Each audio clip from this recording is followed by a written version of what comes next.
আমি কি? নিজে নিজের পরিচয় না জানার কারণে অনেক ছাত্র মাদ্রাসায় পড়ে কিন্তু হীনমন্যতায় ভোগে। আহারে, আমার বাপ আমার মাদ্রাসায় পাঠায়। বরং আমরা যদি আমাদের নিজেদের পরিচয় জানি যে আমি কি, তো দুনিয়ার মধ্যে এর চেয়ে বড় নিয়ামত আর কেউ পায় নাই।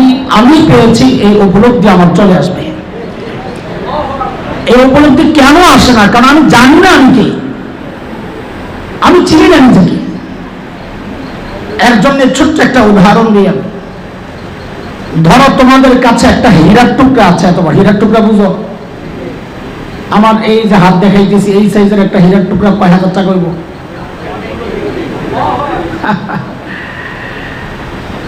এমনও হীরার টুকরা আছে যাকে নিয়ে দেশ উদ্ধার হয়ে গেছে, রাজায় রাজায় লড়াই হয়েছে।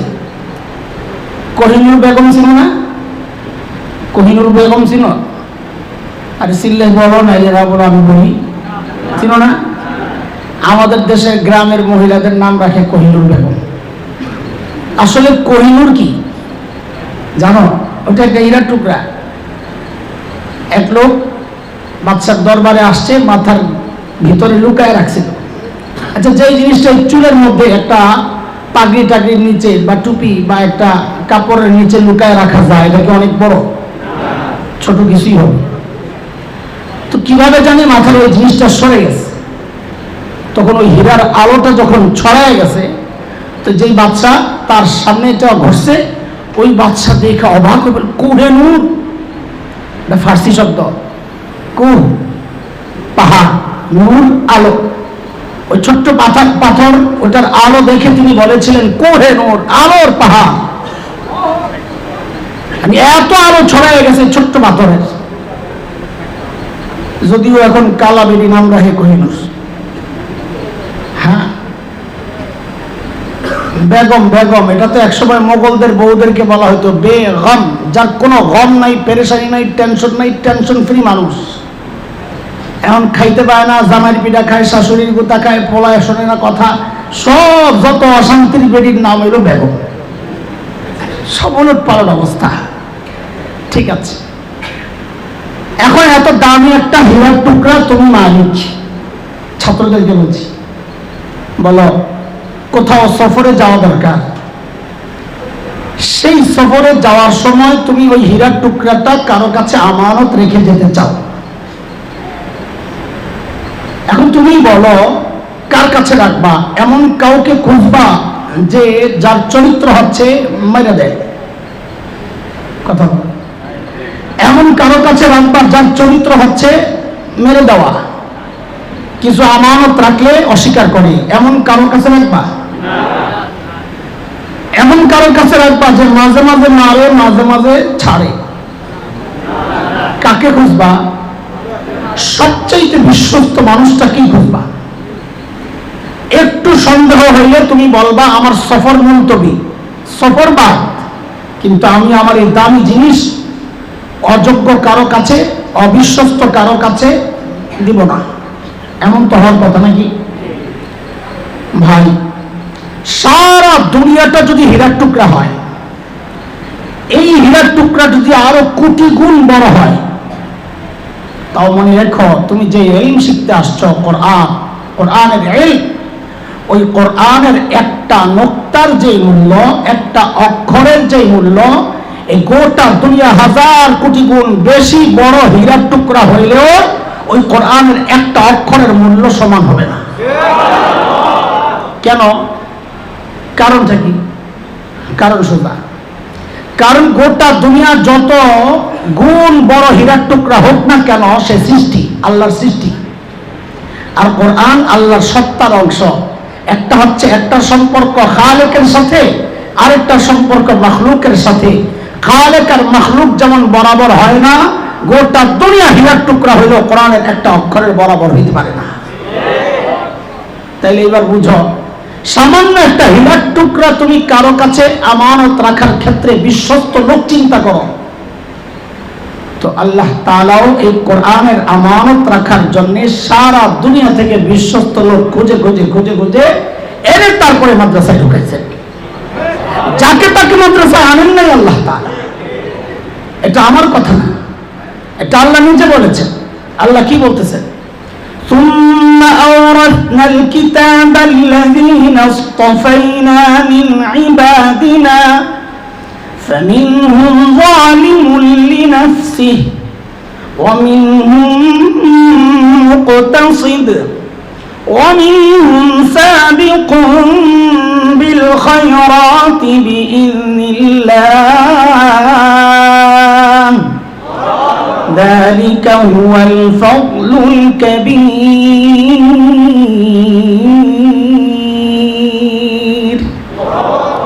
আল্লাহ বলেন আমার কিতাবের আমানত রাখার জন্য আমি আমার বান্দাদের মধ্যে থেকে কাউকে কাউকে নির্বাচন করে আলাদা করেছি। ইস্তাফাইনা, তোমরা আলেমরা তো ভালো বুঝবা একটু। ইস্তাফাইনা এর দামি শব্দ আল্লাহর, আমি নির্বাচন করে আলাদা করেছি। এই শব্দ আল্লাহ আরো 2 জায়গায় ব্যবহার করেছেন। কাদের সম্পর্কে? ফেরেশতাদের মধ্য থেকে যাদেরকে দূত বানাইতে আল্লাহ নির্বাচন করেছেন তাদের সম্পর্কে, রাসূল ফেরেশতা। মানুষদের মধ্য থেকে যাদেরকে নবুয়ত আর রিসালাত দিয়েছেন তাদেরকে, তাদের ক্ষেত্রে আল্লাহ ইস্তাফাইনা এই শব্দ ব্যবহার করেছেন। কোথায়? সূরা আম্বিয়া। আল্লাহু ইয়াসতাফি মিনাল মালাইকাতি রাসূলা ওয়া মিনান নাস। ফেরেশতা এবং মানুষের মধ্যে রাসূল আমার নির্বাচন করা, এটা ভোট করে হয় না, এটা দুর্নীতি করে হয় না, এটা ঘুষ দিয়ে হয় না, এটা আমার নির্বাচন করা। ঠিক আল্লাহ বলেন আমিও কিতাবের আমানত তার কাছেই রেখেছি যে আমার নির্বাচন করা। ছোট্ট একটা সূক্ষ্ম কথা বলি, অনেকের খারাপ লাগতে পারে, কিন্তু আপনাদের দিন সাফ করা দরকার। কোন কোন আলেম আমল একটু ত্রুটি থাকে, ত্রুটি বলতে গুনাহ না, গুনার কথা বলছি না, একটু নফল কম পড়ে, একটু ইবাদত কম করে, একটু তাসবিহ কম পড়ে, একটু হেয়ালি জীবন, উদাস অলস থাকতে পারে। আবার অনেক আছে খুব বড় আমলি, নফল মিস নাই, তাহাজ্জুদ মিস নাই, জুব্বা টুপি লম্বা পাগড়ি মেহনতের সাথে আছে, পীরের কাছে যায়, মানে খজ ওমরা সব কমপ্লিট, আলেম না। এটা একটা উদাহরণস্বরূপ। আপনি আপনার ক্যাশের একজন দায়িত্ব দিবেন একজনকে, তাই বুঝো আমি কে শোনাইতেছি, আমার আলোচনা কি কোন ইয়ে চলতেছে, আমি কে। ক্যাশের দায়িত্ব দিবেন ক্যান্ডিডেট 2 জন, আবেদন করছে কয়জন? একজন ডিউটিতে ঢিলা, কিন্তু তার একটা গুণ আছে, সে কোনোদিন ক্যাশে হাত দেয় না। আরেকজন ডিউটিতে পাকা, আগে আগে আসে পরে যায়, তার একটু সমস্যা, মাঝে মধ্যে ক্যাশে হাত দেয়। বলেন দায়িত্ব যদি আপনি পান তো চাকরি কারে দিবেন? ডিউটিতে ঢিলা যে তাকে, না ডিউটি করা কিন্তু ক্যাশে হাত দেয় তারে? ঢিলারে দিবেন। মাশাআল্লাহ, তো জবাব সহি। আমার অনেক মজবুত, কিন্তু যদি দেখেন এলেম পায় নাই তো আপনিও বুঝবেন আল্লাহ এলেমের ওই দায়িত্ব দেওয়ার জন্য খুঁজছেন। একজন ক্যান্ডিডেট আসছে বহু আমলওয়ালা, আরেকজন আসছে আমলে একটু ঘাটতি আছে, তো আল্লাহ তাআলা ওই কোরআনের দায়িত্ব ডিউটি ওই ঘাটতি আমলের তাকে দিয়েছেন। আপনাকে বুঝতে হবে আল্লাহ আপনাকে বিশ্বস্ত মনে করেন নাই, আমল ভালো, তার আমল একটু কমতি থাকলেও আল্লাহ তাকে বিশ্বস্ত মনে কইরা আল্লাহ কোরআনের জিম্মাদারি তাকে দিয়ে দিয়েছেন। এই জন্য বলি মাদ্রাসায় যে কেউ আসতে পারে না, কেউ আসলে বুঝতে হবে আল্লাহ তাকে ধরে আনছেন, আল্লাহ তাকে নির্বাচন করেছেন, এটা জানতেন কথা না। এই জন্য ওই আরো বাকি 2 কথা কি হতে পারি, কিভাবে হতে পারে, এটা বলার আগে তোমাদেরকে বলি, এর জন্য আমাদের সর্বপ্রথম কাজ হচ্ছে মাঝে মধ্যে আল্লাহ শুকরিয়া আদায় করা। আলহামদুলিল্লাহ, আল্লাহ তুমি আমার মাদ্রাসায় আনছো, এই হীনমন্যতায় ভোগবা না যে আমি বাধ্য হয়েছি আসতে। বাধ্য হইলেও মনে করবা কে আনছেন, মা বাপ বাইন্দা নিয়ে আসছে তাও বুঝবা কে আনছেন, বলে আমার মন চায় না তাও বুঝে আল্লাহ আনছেন, আর কাম নাই আজাইরা কথাবার্তা। শোনেন হাদিস একটা আসছে, বহু জান্নাতি এমন আছে যাদেরকে পায়ের মধ্যে শেকল লাগাইয়া আল্লাহ জান্নাতে লয়ে যায়। কেন? ও যাইতে চায় না, কিন্তু আল্লাহর মঞ্জুর হয়ে গেছে ওরে জান্নাত দিবে, এই জন্য শেকলটাই নিয়ে যাবে। বহু ছাত্র এমন আছে মাদ্রাসা আসতে চায় না, কিন্তু আল্লাহ পছন্দ করছে ওরে কোরআনের নিয়ামত দিবে, ওরে শেকল লাগায় মাদ্রাসায় রাখে। কেন? আল্লাহ মঞ্জুর করে ফেলেছে ও হাফেজ হবে। জানতেন কথা না? আল্লাহু আকবার। নিজেকে চেনো আগে, তো দেখবা হীনমন্যতা ভোগা দূরের কথা, কলেজ ইউনিভার্সিটিতে না যাওয়ার আফসোস এটা দূরের কথা, বরং আফসোস তো তুমি তাদের জন্য করবা, আরে আমার ভাইটা কেন মাদ্রাসায় আসলো না, আমার কাজিন কেন মাদ্রাসায় আসলো না, আমার বন্ধুটা কেন কলেজে, আমি কেন মাদ্রাসায়, আহা ও কেন আসলো না। তুমি যদি দ্বীনি ইলমের দাম বুঝো তো তুমি তো তার জন্য আফসোস করবা, নিজের জন্য না। শুকরিয়া আদায় করবা, আলহামদুলিল্লাহ। কেন শুকরিয়া আদায় করলে কি হবে? বলো বলো বলো, আজকে একটা কথা বলি, একটা সূক্ষ্ম কথা। বলো না, তাড়াতাড়ি বলো। কিসের শুকরিয়া আদায় করলে? আরে আল্লাহ তো, আল্লাহ শুকরিয়া আদায় করেন কোন নিয়ামতের? ইলমের। বলো, ইলমের শুকরিয়া আদায় করলে আল্লাহ কি বাড়াইয়া দিবেন? এইটাই হলো ভুল চিন্তা, এই জন্য বাইর করতে চাইতেছি কথা, যেটা বলো ইলমের শুকরিয়া আদায় করলে আল্লাহ কি দিবেন বাড়াইয়া? ইলম কি বাড়াইয়া দিবেন? হ্যাঁ, আল্লাহ কি বলেছেন ওটা খেয়াল করো।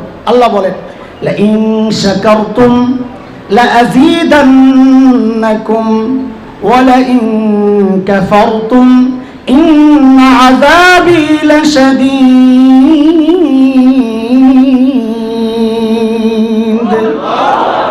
আল্লাহ বলেন তুমি যদি বান্দার শুকরিয়া আদায় করো তো আমি বাড়াইয়া দিব। কি বাড়াবেন? আল্লাহ রাখছেন হাত, কি বাড়াবো আল্লাহ বলেন নাই।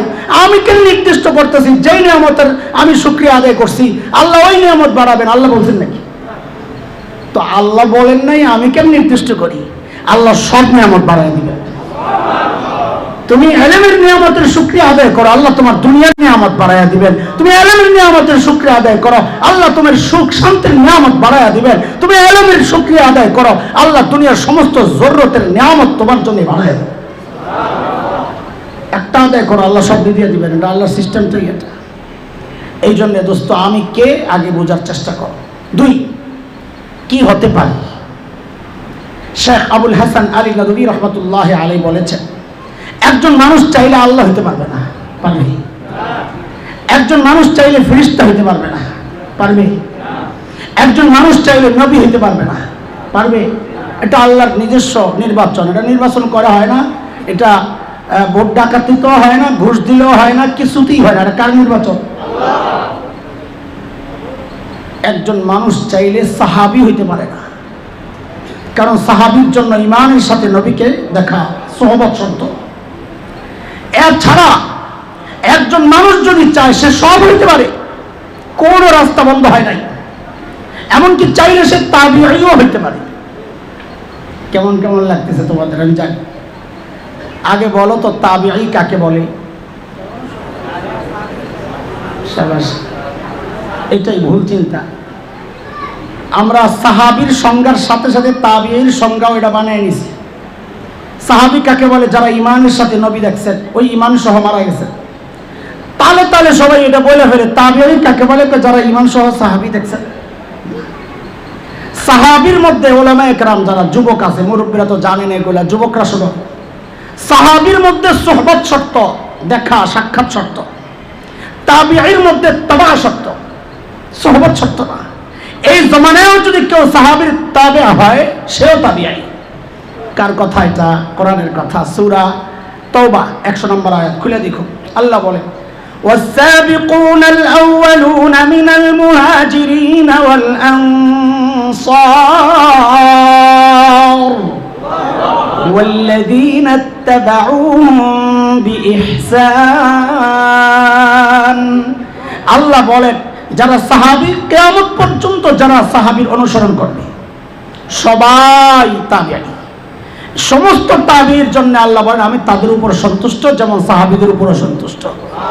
এই জন্য একজন মানুষ চাইলে তাবিঈ হতে পারে। একজন মানুষ চাইলে আব্দুল কাদের জিলানীকে ছাড়াইয়া যেতে পারে। একজন মানুষ চাইলে ইমামে আবু হানিফাকে ছাড়াইয়া যেতে পারে, রাস্তা বন্ধ হয় নাই। একজন মানুষ চাইলে আল্লামা আহমদ শফী রহমতুল্লাহ আলাইহিকে ছাড়াইয়া যেতে পারে, রাস্তা বন্ধ হয় নাই। একজন মানুষ চাইলে হালের আল্লামা মামুনুল হক ভাইকেও আগে যেতে পারে, রাস্তা বন্ধ হয় নাই। চাইলে তুমি সব হইতে পারো, কিন্তু কিভাবে হইতে পারো এটা হচ্ছে আলোচনার মূল পয়েন্ট। হুজুর তো বলেন তাড়াতাড়ি কিভাবে হইতে পারো, আগ্রহ জাগছে এখন? কিভাবে হইতে পারি জাগছে? 3টা কাজ বলো। কয় কাজ? সবাই বলো, মনে থাকবে ইনশাআল্লাহ। এই 3টা কাজ যদি করো তো ইনশাআল্লাহ ইনশাআল্লাহ তুমি যা চাইবা তাই হতে পারবা। 1 নাম্বার, বলো তো আমাদের মাদ্রাসার ছাত্রদেরকে কি বলে? তালেবে ইলম মানে কি? তো তোমার ছাত্র কেন বলে না? ছাত্রের আরবি কি? তাই বলে রে পোলাবেন কথা কয় না, কিন্তু মুরগি বানাবো আমি। ছাত্রের আরবি কি? এটা টানবিন দেওয়া লাগবে নাকি বেটা? এরাব লাগান লাগে, আমেল না থাকলে এরাব লাগান লাগে। তিলমিজ বলো, ছাত্রের আরবি কি? পাইকারি এরাব লাগাই দেয় তিলমিজ। তো আমাদেরকে তিলমিজ না বলে তালিবুল ইলম কেন বলে? বুঝা গেল কিছু একটা আছে। মাদ্রাসার ছাত্র তালিবুল ইলম মানে যার মধ্যে তলব থাকবে, তলব, প্রচন্ড আগ্রহ, আমার শিখতে হবে। প্রচন্ড আগ্রহ না থাকলে সে ছাত্র হইতে পারে কিন্তু তালিবুল ইলম হইতে পারে না। আমি ছোট্ট 2টা উদাহরণ দিই তোমাদেরকে। প্রচন্ড আগ্রহ কাকে বলে? ইমাম শাফিঈ রহমতুল্লাহ আলাইহি, রমজান তো শুনছো? ইমাম মুহাম্মদ রহমতুল্লাহ আলাইহি দরজ দিতেন। তো পাশের এলাকা থেকে এক দল আসছে, হযরত আমাদের এলাকায় এসে একটু পড়ান না। ওই সময় সিস্টেম ছিল ছাত্ররা যায় পড়তো ওস্তাদের কাছে। তো ইমাম মুহাম্মদ বলেন যে ভাইরে আমার অনেক ব্যস্ততা, পড়তে হয়, লিখতে হয়, দেখতে হয়, পড়াইতে হয়, আমি দূরে কোথাও যাইতে পারবো না। ওরা এমন নাসর বান্দা যে আমাদেরকে পড়াইতেই হবে। ইমাম মুহাম্মদ বলে সম্ভব না, আমার বাহনও নাই, আমার গরিব মানুষ। তো ওরা একটা বুদ্ধি বের করছে, হুজুর আপনারে একটা হুন্ডা কিনা দিই, 4 চাক্কার হুন্ডা। 4 চাক্কার হুন্ডা ছিল, ঘোড়া, এগুলো বুঝে না বলো। 4 চাক্কার হুন্ডা মানে কি? ঘোড়া। বলেন ওটা ঘোড়া কিনা দিই, হ্যাঁ তাইলে হতে পারে। আগ্রহ কাকে বলে দেখো, যে হইতে পারে। তো ইমাম মুহাম্মদকে একটা ঘোড়া কিনা দিছে। ইমাম মুহাম্মদ ঘোড়ায় চড়ে ওই এলাকায় যাইয়া পড়ান। এর মধ্যে ইমাম শাফিঈ রহমতুল্লাহ আলাইহি আসছেন ইমাম মুহাম্মদ রহমতুল্লাহ আলাইহির কাছে। এসে বলে, হযরত আমি একটা কিতাব পড়তে আসছি আপনার কাছে। ইমাম মুহাম্মদ বলেন, আর কি জ্বালা, এক জ্বালা দূর করলাম ঘোড়া পাইয়া, আরেক জ্বালা আইছে। আমি আমার সময় নেই ভাই, তুমি অন্য কারো কাছে যাও। ইমাম শাফিঈও নাসর বান্দা, হুজুর আমি বহু দূর থেকে আসছি। কোথায়? ইমাম মুহাম্মদ সেই ইরাকে, আর কোথায় মধ্য এই তোমার রাশিয়ার পাশের অঞ্চল থেকে, এত দূর থেকে গেছি, হযরত আমাকে পড়াইতেই হবে। তো ইমাম মুহাম্মদ বলেন, আমার তো সময় নাই রে ভাই। বলে আপনার সময় লাগবে না, সময় আলাদা বের করা ছাড়াই আমার পড়ার ব্যবস্থা আছে। বলে কি? বলে আপনি যখন ঘোড়ায় চড়ে ওই এলাকায় যাবেন, আমি আপনার ঘোড়ার পেছনে পেছনে দৌড়াইতে থাকবো, আপনি পড়াইতে থাকবেন। ইমাম শাফিঈ ওই কিতাব ইমাম মুহাম্মদের ঘোড়ার পেছনে দৌড়াইয়া দৌড়াইয়া পড়ছে মিয়া। আর টাইম মতো সবকে আসতে চাও না তোমরা, এটার নাম তলব না। এই তলব থাকলে এলেম আসবে না। তালিবুল ইলম হওয়ার জন্য প্রথম শর্ত তলব লাগবে। আচ্ছা বলে, এটা তো অনেক পুরান কথা, হাল জমানার কিছু বলেন। তা আমাদের এক বড় ছিলেন আব্দুল কাদের রায়পুরি রহমতুল্লাহ আলাইহি, তোমরা ওস্তাদদের কাছে নামটা অনেক শুনবা, আমাদের বুজুর্গদের একজন। তিনি আসছেন দেওবন্দ মাদ্রাসায় পড়ার জন্য। এই ছাত্ররা খেয়াল করো, ওই সময় দেওবন্দ মাদ্রাসায় বোর্ডিং সিস্টেম ছিল না, ছিল লজিং সিস্টেম। লজিং সিস্টেম বুঝো? ঘরে ঘরে খায় আর কি। তো দায়িত্বশীল যে ওস্তাদ উনি বলছেন যে ভাইরে আমাদের লজিং বাড়ি খালি নাই, তোমারে নেওয়া যাবে না। তো হযরত আব্দুল কাদের রায়পুরি রহমতুল্লাহ আলাইহি বলেন, হযরত আমার খাওয়ার ব্যবস্থা আমি করব, ভর্তি করেন। বলে খাওয়ার ব্যবস্থা করতে পারলে কোনো সমস্যা নাই, কিন্তু সমস্যা হইল খাওয়ার ব্যবস্থা যে করবেন কোত্থেকে? হোটেল নাই, দোকানপাট নাই, কিচ্ছু নাই, টাকা থাকলেও সম্ভব না। হযরত আব্দুল কাদের রায়পুরি রহমতুল্লাহ আলাইহি বলেন, তিনি কিভাবে পড়েছেন লজিং ছাড়া, খাওয়া নাই। তো বলেন যে সারাদিন পড়তাম, বাচ্চারা খেয়াল করো, সারাদিন পড়তাম, রাতে সবাই যখন শুয়ে পড়তো আমি উঠে যেতাম, মাদ্রাসার বাইরে চলে যেতাম, দেওবন্দের বাইরে একটা মন্ডি বাজারকে বলে পাশে একটা ফলের আড়ত ছিল, ফলের আড়ত, ওই ফলের আড়তে চলে যেতাম। তো 3টা ফলের কথা লেখছেন, তরমুজ, কলা, আম, যে এই 3 ফল বেচা কিনা হইতো। যখন লেখছেন ওই সময় তরমুজ ছিল বা যেই ফল ছিল ওই সময় এগুলোই লেখছেন তিনি। বলে সারাদিন বেচা কিনার পর মানুষ যে কিছু পরীক্ষামূলক খাইতো টেইতো এমনি এমনি, তো রাতে যায়া দেখতাম ওই তরমুজের ছিলকা পড়ে রয়েছে কয়টা, ও ওখানে কলার ছিলকা পড়ে রয়েছে কয়টা, ও দূরে আমের ছিলকা পড়ে রয়েছে কয়টা। হযরত আব্দুল কাদের রায়পুরী রহমতুল্লাহ আলাইহি বলেন, আমি ওই কলার ছিলকা, আমের ছিলকা, তরমুজের ছিলকা এগুলারে সংগ্রহ করে বসে বসে এগুলারে ধুইতাম, ধুইয়া পরিষ্কার করে করে প্রতিদিন রাতে সবার চোখের আড়ালে আমি ওই কলার ছিলকা, আমের ছিলকা, তরমুজের ছিলকা খায়া খায়া দিনে পড়তাম। এলেম কি এমনি আসে? আর এখন খাবার একটু লবণ নষ্ট একটু কম বেশি হইলে মুহতামিমের গোষ্ঠী শুদ্ধ উদ্ধার করে পোলাপান। এখন তরকারির ঝোল একটু হালকা হইলে পুরা মাদ্রাসার ব্যবস্থাপনার বিরুদ্ধে কথা বলে পোলাপান। এলেম আসবে কোত্থেকে? মনে রাখো, মাদ্রাসার উস্তাদ, মাদ্রাসা সংশ্লিষ্ট যে কোনো বিষয়ের বিরুদ্ধে যদি কোনো ছাত্র অভিযোগ করে, আমি হলফ করে তোমাকে লিখিত দিয়ে যাব, ওই ছেলে আর যাই হোক রব্বানি হক্কানি আলেম হতে পারবে না। মাদ্রাসায় ঢুকতে হবে সব কিছু ছাইরা, কোনো অভিযোগ নাই আমার, আমি আসছি পড়তে। যার মানসিক অবস্থা এমন না হবে তার এলেম আসবে না। বলো কিভাবে হতে পারি? কয় কথা ভুলে গেছো? 1 নাম্বার, আরে দেখছো অবস্থা, আমি কে তো গেছে কি হতে পারি। 2 নাম্বার কথা অশেষ। 3 নাম্বার কথা কিভাবে হতে পারি। কিভাবে হতে পারি কয় কথা বলবো বলেছি? 3 কথা। 1 নাম্বার প্রচন্ড আগ্রহ, তলব, তালিবুল ইলম হইতে হবে, ঠিক আছে কথা। 2 নাম্বার প্রচন্ড মেহনত লাগবে, মেহনত ছাড়া কেউ এই লাইনে আগাইছে তুমি দেখাইতে পারবে না। যত ব্রিলিয়ান্ট তোমাদের ওস্তাদরা যারাই তোমাদের সামনে বসবে, এমন একজন পাইবে না যে মেহনত করে নাই।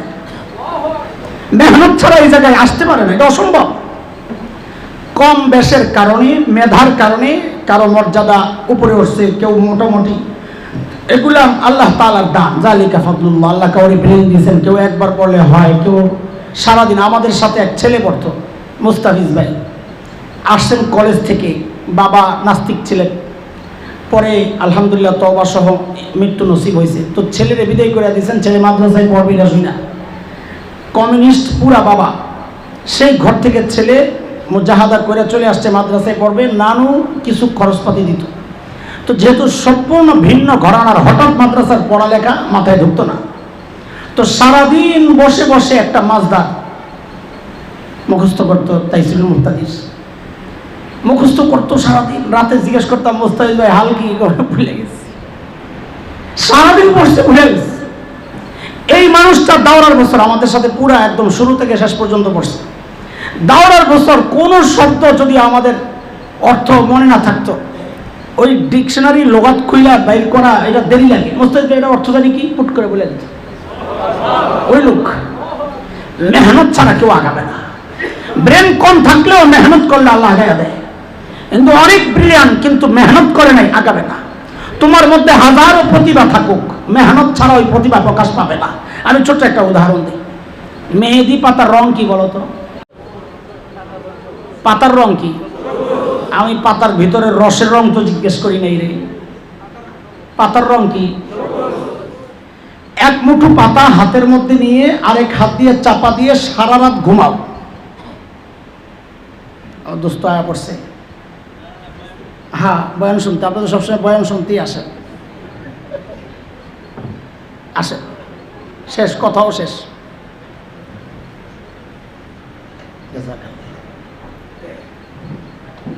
আল্লাহ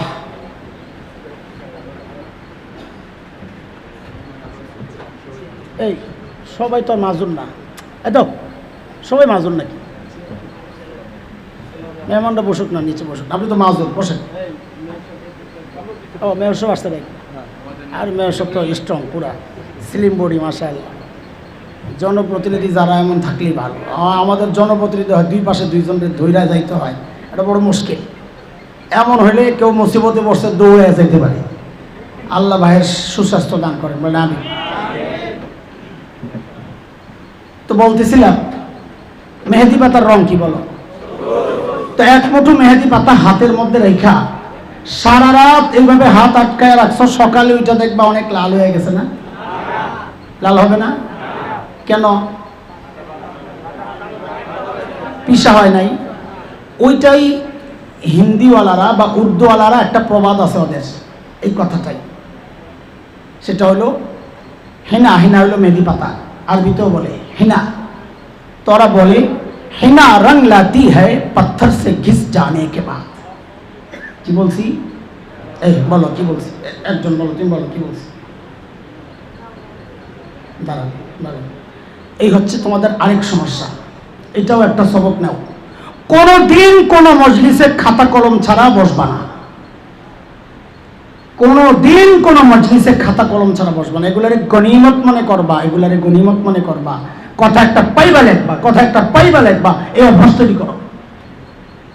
তালিবুল ইলমের পরিচয় পকেটে খাতা কলম থাকবে, তালিবুল ইলমের পরিচয়টা।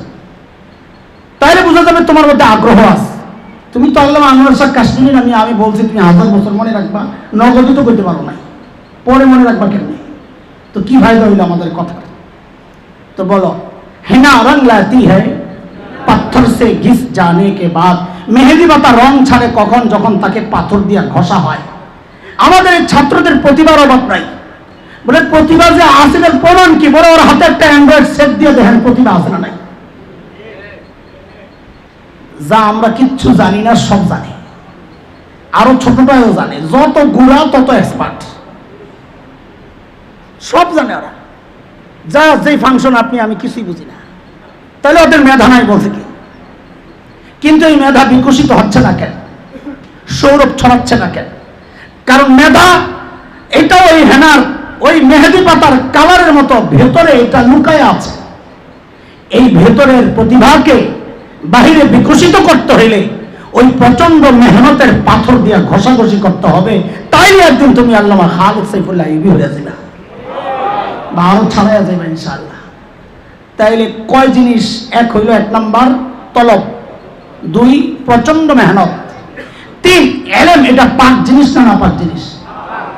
বলে দামি না কম দামি? এর চেয়ে দামি জিনিস হইতে পারে না। আমি আপনি তো একটা দামি জিনিস ময়লা জায়গায় রাখি না, তাহলে আল্লাহ তাআলা তার দামি জিনিসকে কেন ময়লা জায়গায় রাখবেন? যে গুনাহ করে আল্লাহ তাকে ইলম দিবেন না। গুনাহ করলে ইলম আসবে না। কোন গুনাহ ওই ব্যাখ্যা এখন যাব না। হযরত আব্দুল মালিক দামাত বারাকাতুহুল আলিয়া বলেছেন, তিনি বলেছেন আব্দুল হাই পাহাড়পুরি রহমতুল্লাহ আলাইহির কাছ থেকে শুনে। তাহলে মূল বক্তা আব্দুল হাই পাহাড়পুরি, তার থেকে বয়ান করেছেন আব্দুল মালিক হাফিজাহুল্লাহ, তার থেকে আমি বয়ান করতেছি। হযরত বলেছেন ইলম যদি পাইতে চাও, ইলম আসার মাধ্যম হলো 4টা। কয় মাধ্যম বলো তো? জবান একটা মাধ্যম, আমরা পড়ে পড়ে ইলম অর্জন করি। চোখ একটা মাধ্যম, কান একটা মাধ্যম, হাত একটা মাধ্যম। বলে ইলম আসার জন্য এই মাধ্যমগুলো যদি কেউ পবিত্র না রাখে, গুণামুক্ত না রাখে, তাহলে তার কাছে ইলম তো আসবে, কিন্তু ওই ইলমে নূর থাকবে না। গুনাহগার, তার কাছে ইলম আসে না। তুমি হয়তো বলবা বহু গুনাহগার দেখছি, ভালো আলেম, ভালো আলেম। তো ছোট্ট কথায় আমি শেষ করতেছি। দোস্ত বলো তো, আমার যদি রূহটা চলে যায়, আমার এই শরীরটার নাম থাকবে তখন কি?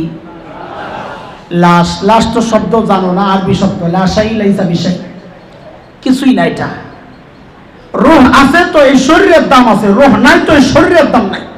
কিন্তু বলো তো, রূহটা চলে যাওয়ার পর সাথে সাথে কি আমার চোখও গায়েব হয়ে যায়? কান, যা আছে তা সব ঠিক থাকে? রূহ থাকা অবস্থায় যা ছিল, রূহ চলে যাওয়ার পরেও সব অটোমেটিক ঠিক আছে আগের মতোই? হ্যাঁ, গুনাহগারের কাছেও ইলম আসে, কিন্তু সেই ইলম হচ্ছে ইলমের লাশ। কি আসে? ইলমের লাশ। আর ভেতরে নাই কিচ্ছু। বলে আছে কি নাই, লাশ না নূর বলা এলেম বুঝবো কেমনে? বলে এলেম হচ্ছে আলো, আলোর বৈশিষ্ট্য হচ্ছে সে নিজেও আলোকিত থাকে, আশপাশকেও আলোকিত করে। যেই আলেম গুনাহগার, আমল নেই যার মধ্যে, ওই আলেম এলেমের লাশওয়ালা আলেম, সে নিজেও আলোকিত হয় না, তার আশপাশকেও আলোকিত করে না।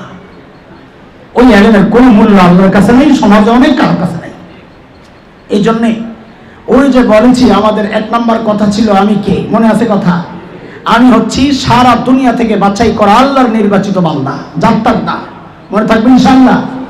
2, আমি কি হতে পারি? যা ইচ্ছা তাই হতে পারি, শুধু আল্লাহ ছাড়া, রসুল ছাড়া, ফেরেশতা ছাড়া, সাহাবী ছাড়া, মনে আছে কথা? 3, কিভাবে হতে পারি? 3টা কাজ: প্রচন্ড তলব, আগ্রহ, প্রচন্ড মেহনত, গুণামুক্ত জীবন। যদি এইভাবে হয় ইনশাআল্লাহ এই প্রত্যন্ত জায়গা থেকে, জঙ্গলের ভেতর থেকেও শেখ আবুল হাসান আলী নদভী বের হইতে পারে, আব্দুল কাদের জিলানী বের হইতে পারে। তোমার সম্ভাবনা আরো বেশি, কারণ আব্দুল কাদের জিলানীর বাবা ছিলেন একজন কৃষক, তোমাদের অনেকের বাবা তো আলেম, তোমার সম্ভাবনা তো আরো অনেক বেশি ইনশাআল্লাহ। আল্লাহ তোমাদেরকে কবুল করেন, আল্লাহ এই জামিয়াকে কবুল করেন। এবার আপনাদেরকে বলি, আপনারাও কি চান না আপনাদের সন্তান এমন দামি হোক? চান? চান? যদি চান ভাই, ওদিক ওদিক না তাকায়া আল্লাহর হস্তে এই যে সুন্দর পরিবেশের এই মাদ্রাসা, এই মাদ্রাসায় আপনারা পাঠিয়ে দিবেন ইনশাআল্লাহ তাআলা। ঠকবেন না, নিজেও ঠকবেন না, সন্তানও ঠকবে না, দুনিয়াতেও না, আখিরাতেও না ইনশাআল্লাহ তাআলা। আল্লাহ কবুল করেন, আমিন। ওয়া আখিরু দাওয়ানা আলহামদুলিল্লাহি রাব্বিল আলামিন।